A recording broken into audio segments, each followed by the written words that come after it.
자, 우리 하나님을 잘 믿으면 축복받게 될 줄로 믿습니다. 자, 그것은 진리이고 사실인데, 그런데 문제는 그 축복이 내가 원하는 때, 내가 원하는 방법대로 그 축복이 이루어지지는 않는다라는 것이에요. 물론 내가 바라는 때보다 하나님의 때가 더 완벽하지만, 그러나 나는 내가 바라는 그때의 그 방법, 그것이 나에게 찾아오기를 원한다라는 것이 문제입니다. 하나님을 잘 믿으면 복을 받는다라고 했는데, 우리 몇 주 전에 주일에 욥기서 말씀을 같이 나눌 때 이야기했지요. 권선징악, 인과응보, 이게 다 깨져버렸다. 하나님 잘 믿으면 복받고 죄 지으면 심판받는 것이 권선징악의 법칙인데, 우리가 사는 이 세상을 보면은 그러지 않을 때가 너무나 많다는 것입니다.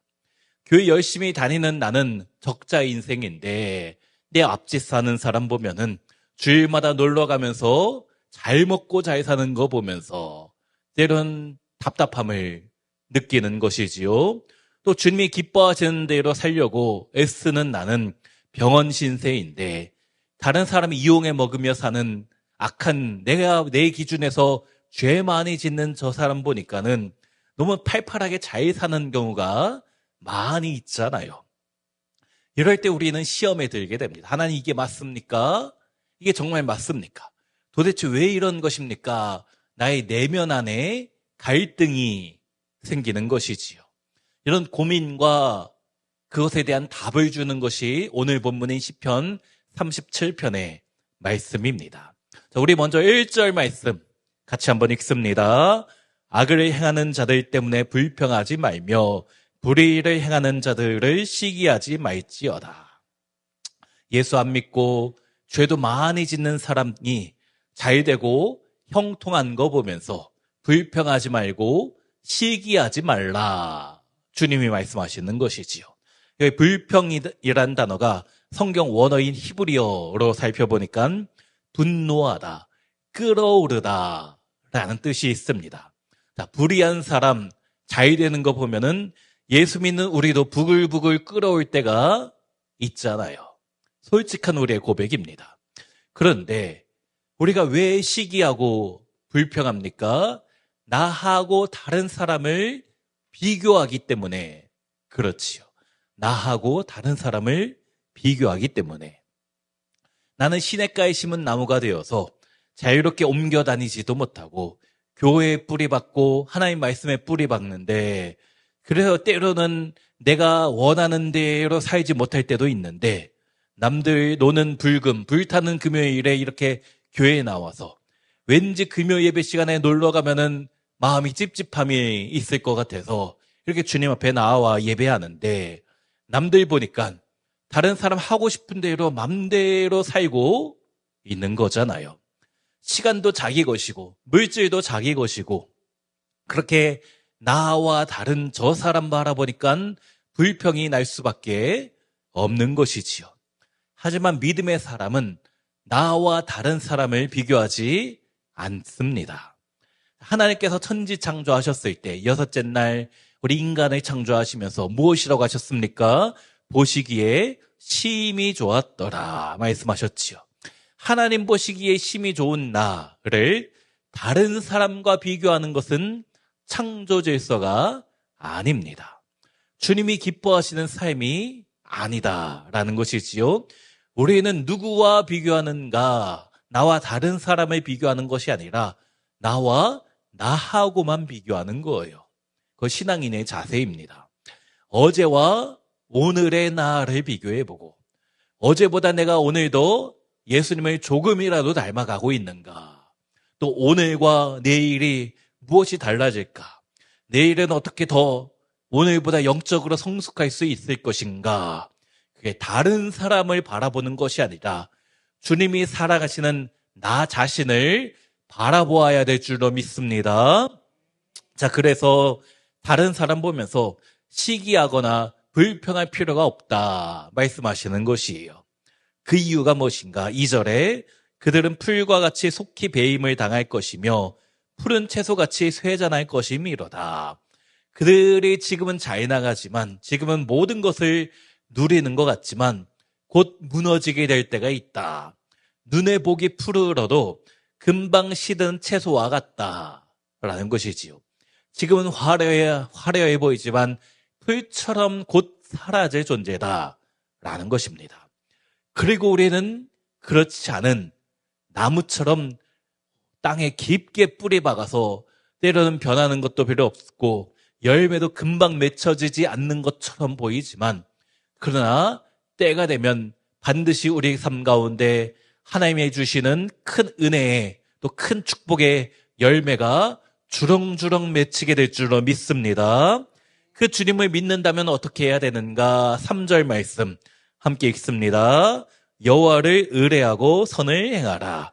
땅에 머무는 동안 그의 성실을 먹을거리로 삼을지어다.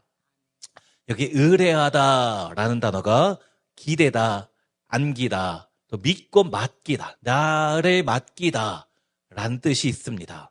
어린아이가 엄마 품에 꼭 안기는 그런 모습이 그려지는 것이지요. 한참 우는 아이가 엄마가 딱 안아주면 뚝 그치는 그런 장면입니다. 여호와를 의뢰하라. 이 말은 주님을 전적으로 신뢰하라 라는 것이지요. 우리는 내 상황을 바라볼 때가 많이 있습니다. 나의 절망적인 상황을 바라보면서 때로는 낙심이 될 때가 너무나 많지요. 하지만 나의 상황이 어떤 순간이다 할지라도 주님 앞에 내 삶을 맡기는 것이 참된 믿음입니다. 내가 상황이 좋으면 주님이 축복해 주시는 것이고, 내 상황이 나빠지면 혹시 내가 주님께 벌 받은 것이 있어서 그러지 않은가라고 생각하는 경우가 많이 있지만, 그러나 그것은 나의 진정한 믿음이 아니다. 나의 상황 때문에 나를 바라보는 잘못입니다. 우리가 지금 비록 나의 상황은 당장은 어렵지만, 그러나 내가 믿는 주님이, 내가 믿고 따르는 주님이 신뢰할 만한 분이시기 때문에 주님이 반드시 은혜 주시겠지. 이 순간을 통해서 무슨 계획이 있으시겠지. 이런 믿음으로 나아가야 될 줄로 믿습니다. 자, 그러면 어떻게 되는가? 우리 4절 말씀 함께 읽습니다. 또 여호와를 기뻐하라. 그가 내 마음의 소원을 내게 이루어 주시리로다. 여호와를 기뻐하라 라는 것은 하나님을 예배하라 라는 뜻입니다. 예배 드리는 것은 나의 방향이 주님을 향하는 것이지요. 나의 시선도 나의 몸과 마음도 주님을 향해야지만 진정한 예배가 이루어지기 때문이에요. 하나님을 기뻐하고 우리 주님을 바라보면 자연스럽게 나의 시선이 어떤 사람이나 나의 절망적인 환경을 바라보지 않게 되는 것입니다. 다른 사람과 비교하면서 불평하고 시기하였던 나의 시선이 주님을 향하게 되고 주님께 집중하게 되는 것이지요. 그러면 마침내 하나님의 은혜의 날이 내 삶 가운데 찾아와서 나의 마음의 소원을 주님이 이루어 주실 줄로 믿습니다. 자, 5절과 6절 말씀 같이 읽습니다. 내 길을 여호와께 맡기라. 그를 의지하면 그가 이루시고 내 의를 빛같이 나타내시며 내 공의를 정오의 빛같이 하시리로다. 여기 맡기다라는 단어가 히브리어 가랄인데 굴리다, 넘기다 라는 뜻이에요. 무엇을 넘기는 것입니까? 내 인생의 문제, 내 인생의 골칫거리 주님께 떠넘기는 것입니다. 이게 기도입니다. 그냥 주님께 맡깁니다 라고 말만 하는 것이 아니라 실제 주님께 기도로 다 떠맡기는 것, 그것이 우리의 참된 믿음이지요. 사랑하는 우리 성도님들, 주님께 여러분의 인생을 맡기고 계십니까? 아니면 맡긴 척만 하고 계십니까?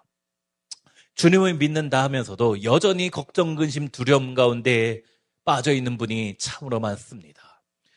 주님을 믿지만 너무나 힘들게 살아가고 또 마음까지 불안한 가운데 믿음을 작동시키지 못할 때가 너무나 많다라는 것이지요. 제가 어제 아이들과 오랜만에 찜질방을 갔습니다. 거기 써 있더라고요. 귀중품은 데스크에 맡기세요.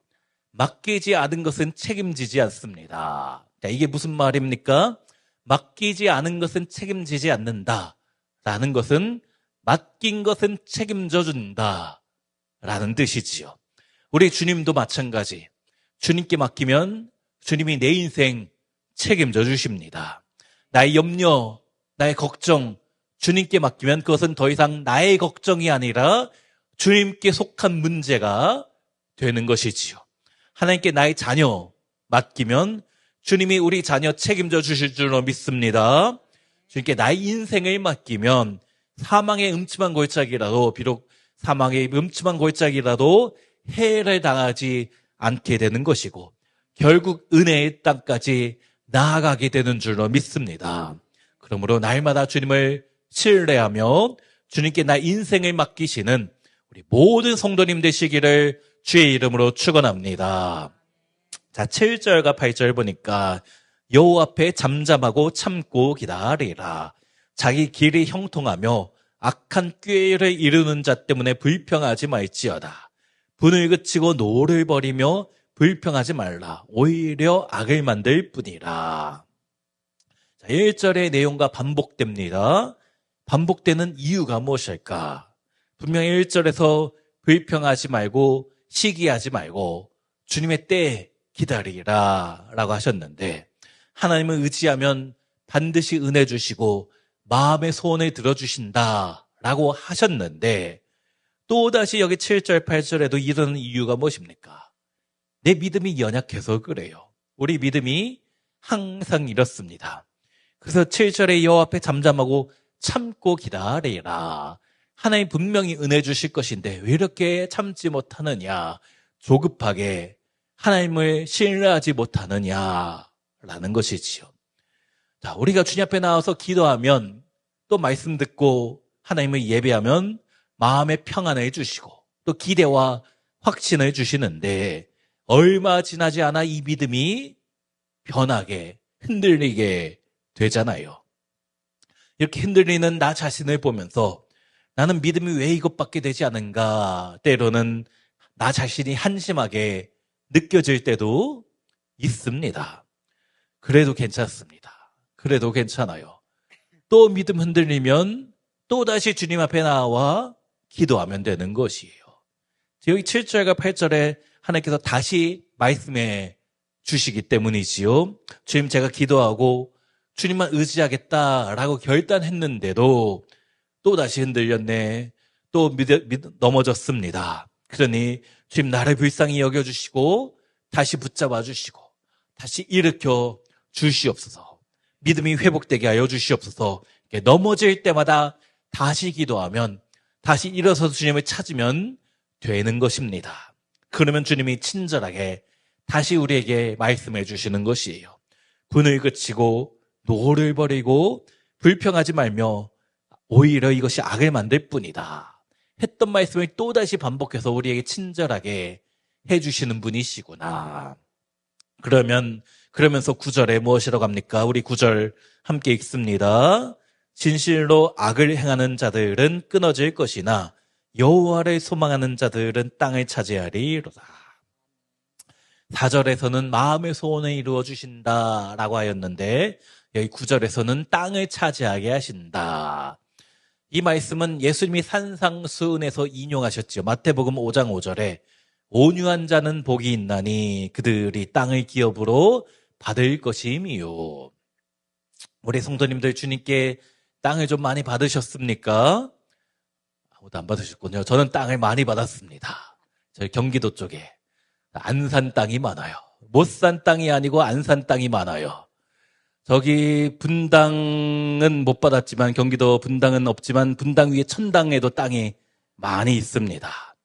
근데 여기 9절에 땅을 차지한다 말씀하셨는데 이것은 하나님의 기업, 하나님의 축복을 상징하는 것이지요. 이 은혜가 우리에게 반드시 있을 것인데 이런 은혜가 주어지면 어떻게 되는가? 우리 11절 말씀 함께 읽습니다. 그러나 온유한 자들은 땅을 차지하며 풍성한 화평으로 즐거워하리로다. 우리 사랑하는 성도님들, 주님의 은혜로 기쁨과 즐거움이 넘치게 될 것이고 우리 인생의 회복의 은총이 반드시 시작될 줄로 믿습니다. 자, 우리 마지막으로 23절과 24절 함께 읽습니다.